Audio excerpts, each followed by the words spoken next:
Good afternoon, students. In fact, it might be a good morning, good afternoon, or a good evening to any one of you. I have now got into a venture of displaying all the university questions and taking the horse to the water. I hope this exercise would be of great help to you people.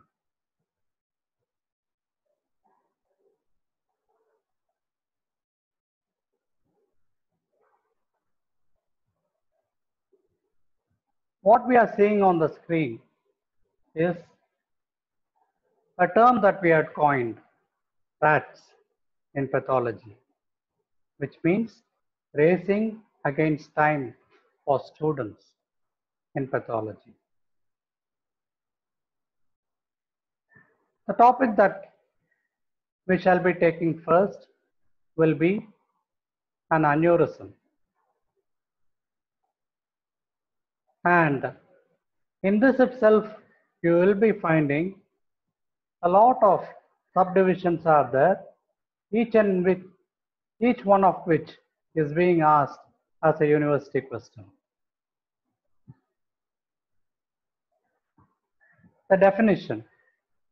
Always some D's are important in pathology. The definition, the description, the diagram, the delineation, and the comparisons. These are all important. A permanent, irreversible focal distension of the vasculature. A permanent, irreversible focal distension of the vasculature, which might mean artery or vein. Classification is an aid to orderly thinking. And when I say classification, it can be an anatomical classification, a morphological classification, or an etiological classification. Anatomically, it can be based on the artery that is affected. It can be aortic or cerebral. Morphological, on the other hand, is a shape and size, according to which you have got a fusiform aneurysm, a saccular aneurysm, a berry aneurysm, dissecting aneurysm, and irregular or varicose aneurysm. And another way of classifying also shall be etiological. The most important of these shall be atherosclerotic, syphilitic, congenital, mycotic, and degenerative or a dissecting aneurysm. These are some important things that we should be remembering.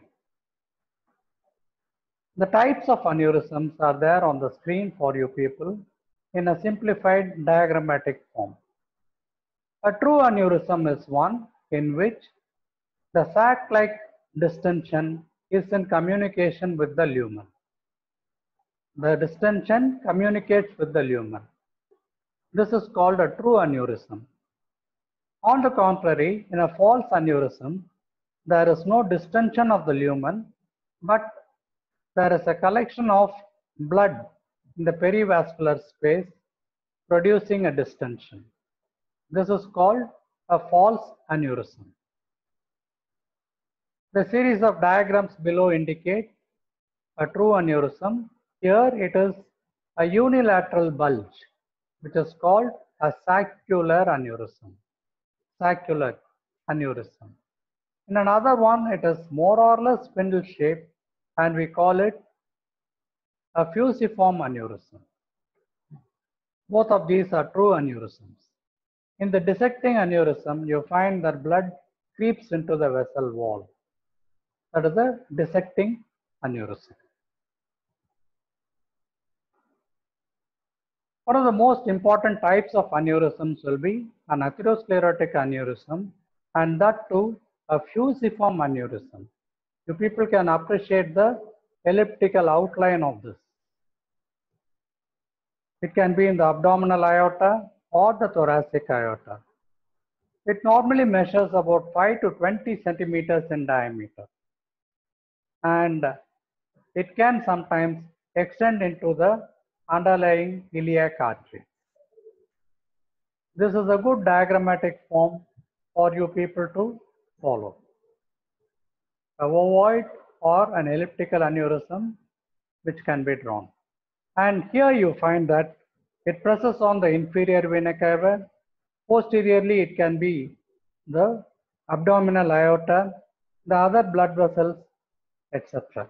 So it causes a pressure effect and erosion of the bones. The complications, these will be mentioned later on also. One of the complications shall be a distension within which we can find a thrombus formation.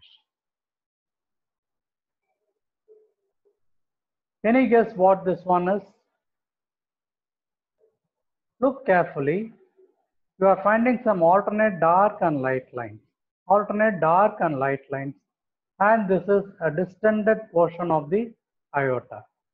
There is a thrombus that has developed within it, and it has got alternate dark and light lines, which has been expressed in the slide next. You have got areas of RBC and then the paler WBC. These are called the lines of Zahn. Z-A-H-N. Lines of Zahn. This was a very interesting case in Coimbatore Medical College, wherein the professor of medicine asked his assistants to examine a patient with an yellow shirt without removing the patient's shirt. And after all examined, the shirt was removed and it displayed a pulsatile, large, bulging lesion in the anterior chest wall. And this turned out to be a syphilitic aneurysm. A syphilitic aneurysm. What is the basic pathology in this one? Cardiovascular syphilis by itself is a question for you people. What are all the manifestations you can get? There can be a syphilitic aneurysm. Sometimes the right ventricle can be enlarged and it becomes similar to the heart of a cattle. So it is called as cor bovinum or a cow's heart. Then there is a tree bark appearance, aortic incompetence, and obliterative endarteritis. These terms you people should be very familiar because they can be asked as MCQs or as individual questions. And secondly, each one of these should be represented in your answers. A picture of the normal aorta over here. Syphilis, all of us know, is a venereal disease and it affects the genitalia. After which you find that there is a progression of the disease along the aorta. There are groups of lymph nodes called the para-aortic group of lymph nodes. The para-aortic group of lymph nodes, they drain, go up to the arch of the aorta and to the ascending aorta, abruptly stop here. Here is where we have the circle of Venus or a girdle of Venus. So this is where the lymphatics drain. In the process, there is a damage to the vessel wall and it becomes distended, which causes what is called as a saccular syphilitic aneurysm.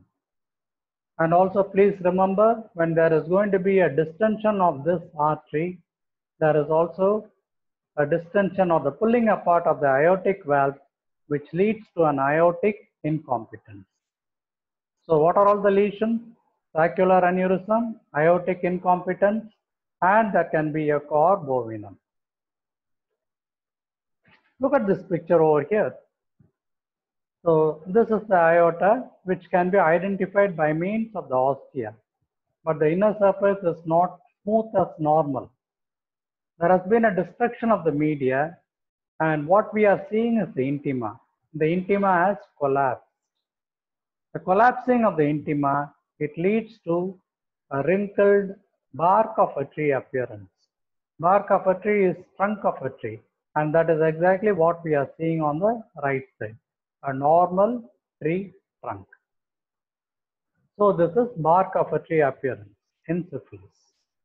And another condition will be the vessels will be surrounded by lymphocytes and plasma cells.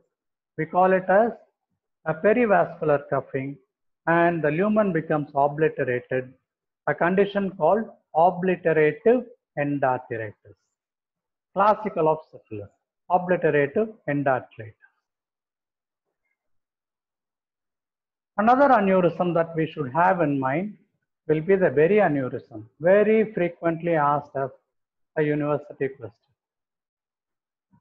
It is called a berry aneurysm because it resembles a berry, a fruit that is hardly about 1.5 centimeters in diameter. So it resembles that. What is the definition? And then the site where we can get it is usually the bifurcation of the blood vessels in the circle of Willis. Morphology, normally about 1 to 1.5 centimeters. Sometimes it can go as large as 5 centimeters and rupture eventually, leading to a subarachnoid or an intracranial hemorrhage. Such will be the complications. Look at this picture over here. On the right, you find the circle of Willis. Circle of Willis showing the major blood vessels and the communicating arteries. At all these levels of communication, you find that there is a congenital absence of the media in some patients. That is why it is called as congenital berry aneurysm. It is not manifest in children, but as the patient grows, there is an increase in the blood pressure which leads to dilatation. Increase in blood pressure leads to dilatation. So this is called the berry aneurysm. And on the left side, there has been a wire loop that has been inserted. Radiologically, they identify and fix it, and then there is a wire loop which is lodged. In this, there will be formation of thrombus, etc., and that will be strengthening this area, preventing a rupture. This is the modern method of treatment of a berry aneurysm. So, you people will have to draw this diagram, just a Y and then a bulge, which is a berry aneurysm. In this picture, earlier there used to be a clipping and then a cutting of the aneurysm. But now you find the method that I had suggested earlier is being done. There is a wire loop that is lodged, and this is being done by the radiology department. A catheter and a wire loop, and that prevents the rupture of the aneurysm. The complications, as we had mentioned earlier, will be an intracranial hemorrhage into the brain parenchyma or the subarachnoid hemorrhage. Subarachnoid hemorrhage. One clinical differential diagnosis will be hypertension. In hypertension also there can be these hemorrhages, so that has to be differentiated. And the treatment is radiological for a berry aneurysm.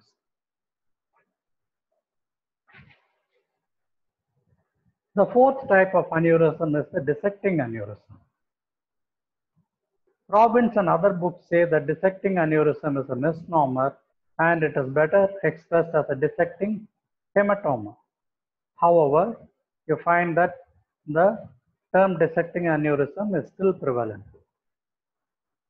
We shall be seeing the etiology, classification, pathogenesis, morphology, clinical manifestations, and treatment. As I had mentioned earlier, think of the subheadings. The subheadings will take you to the answer. Three basic mechanisms in the pathogenesis will be cystic medial necrosis, hypertension, Marfan syndrome. These three you shall and will remember. And please also be sure that any of this can be asked as an MCQ. This is a beautiful diagrammatic expression of it. There is the aorta, the arch of the aorta, and the pale red is the normal lumen, whereas the dark red is a portion of dissection and the blood keeps flowing into it. There is no bulge of the aorta as such. And when you cut it across, this is what you people will see. There is a true lumen and then there is a false lumen. True lumen and a false lumen. Some books describe them as a double-barreled aorta. A double-barreled aorta. This diagram you shall draw. Stanford and Debye's classification is very important and you people should mention it. It can again be asked as questions. Not very difficult. So this is the arch of the aorta and then the descending aorta. See, in type B, there is a dissection that is restricted to the descending aorta. The arch and the ascending aorta are spared. So this is type B. In type A, the arch and the ascending aorta may be involved. In one, in another, it is restricted to the ascending aorta. It's clear. So compulsorily you find that the ascending aorta is involved. Here it is restricted to the descending aorta. Type A, type B, dissecting aneurysms.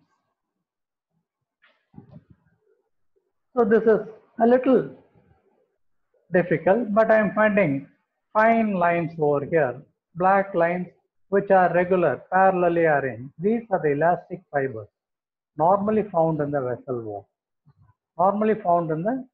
wall. But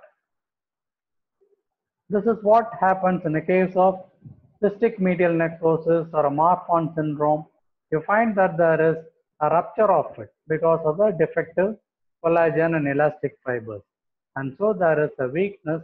Because of this, the blood will flow into this region, causing a dissection. Again, a series of pictures over here showing the dissecting aneurysm. The complications can be, see, one is a dissecting aneurysm. There is a powerful force over there, hypertension, etc. So the blood can rupture to the outside. The patient can die immediately. The second one is, if the patient is more lucky, it can rupture into the lumen. Again, the treatment in any way is that it is supposed to be a replacement of the region of aneurysm by a graft. A synthetic graft has to replace the area of aneurysm. Otherwise, the patient will die in a few months. And even with surgery, the prognosis is restricted to 1 or 2 years.